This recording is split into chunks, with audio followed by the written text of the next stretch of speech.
So, mother గూడా అంటే మీరు మదర్ క్యారెక్టర్ సినిమాలో చూస్తే డిఫరెంట్‌గా ఉన్నారు. ఇక్కడ చూస్తే అసలు మదర్‌లా అనిపించట్లేదు మీరు. చాలా యంగ్‌గా ఉన్నారు.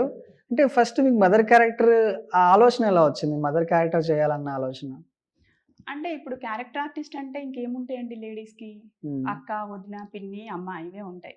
అక్క, వదిన కొన్ని రోజులు చేశామనుకోండి అంటే హ్మ్. నా ఫీలింగ్ ఇది. ఇది హ్మ్. అందరికి అప్లికేబుల్ కాదు గానీ నా ఆలోచన అక్క, అమ్మ క్యారెక్టర్స్ సారీ అక్క, వదిన క్యారెక్టర్స్ చేసిన వాళ్ళెవరు గూడా మదర్ క్యారెక్టర్స్ చేయట్లేదిప్పుడు. ఓకే. వన్స్ ఆడియన్స్ అక్కగా, వదినగా చూస్తే డైరెక్టర్స్ గానీ, ఆడియన్స్ గానీ మళ్ళీ వాళ్ళని అమ్మలాగా చూడలేకపోతున్నారేమో అని నా ఫీలింగ్. హ్మ్.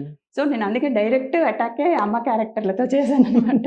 అంటే మదర్ క్యారెక్టర్స్ సినిమాల్లో చూస్తే ఆ ఫీల్ వేరే ఉంటది. మిమ్మల్ని డైరెక్ట్‌గా చూస్తే అసలు మదర్‌లా లేరు. మీరే హీరోయిన్‌లా ఉన్నారు. అంటే ఎలా వచ్చింది ఛాన్స్ మదర్ క్యారెక్టర్? అంటే మీరు ఫస్ట్ చాలా సినిమాలు హ్మ్. చేశారు. మీ ఫస్ట్ సినిమా ఏంటండి? ఫస్ట్ సినిమా 'గుంటూరోడు' అండి. ఓకే.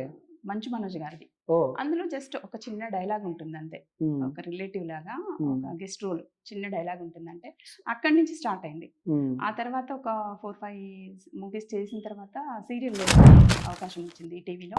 ఓకే. అది 1 కాదు, 2 కాదు 3 సంవత్సరాలు చేశాను ఈటీవీలో ఓహ్! సీరియల్. సీరియల్‌లో గూడా చేసారా మీరు? చేశాను. ఆ సీరియల్ పేరేంటండి? 'మనసు మమత' అని 'మనసు మమతేనా'? 'మనసు మమత' ఓహ్ మై గాడ్! చేశాను. అంటే నేను చిన్నప్పుడు చూసేవాడిని. ఫుల్లు హైప్ ఉంది అది అప్పుడు ఆ సినిమా. అప్పుడెప్పుడో స్టార్ట్ అయింది. బట్ హ్మ్. లాస్ట్ 21 వరకు నడిచిందది. ఓహ్! 2021లో కంప్లీట్ అయినట్టుంది. ఎండ్ అయింది. హ్మ్. 21లోనో, 22లోనో అందులో ఏం క్యారెక్టర్ చేసారండి? అందులో సపోర్టింగ్ రోల్ చేశాను. హ్మ్. హీరోయిన్‌కి సపోర్టింగ్ రోల్ చేశాననమాట. నైస్. హ్మ్. అది 1 కాదు, 2 కాదు 3 ఇయర్స్ 3 సంవత్సరాలు చేశాను. ఇంకా అంటే వేరే సీరియల్స్ కూడా చేశాను నేను. జీ హ్మ్. తెలుగులో ఒకటి, హ్మ్. మా టీవీలో ఒకటి, హ్మ్. జెమినీలో ఒకటి అలా చేశాను. కానీ స్టార్ట్ చేసిందైతే ఈటీవీతో స్టార్ట్ చేశాను. ఓకే. ఎండ్ చేసింది కూడా ఈటీవీతోనే ఎండ్ చేశాను. ఓకే. నాకసలు యాక్టింగ్ రాదు.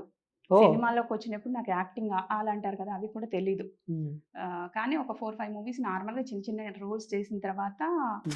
కాస్త ప్రయత్నం చేస్తే సీరియల్ అవకాశం వచ్చింది. ఓకే. నేను యాక్టింగ్ నేర్చుకుంది మొత్తం సీరియల్‌లోనే. ఓహ్!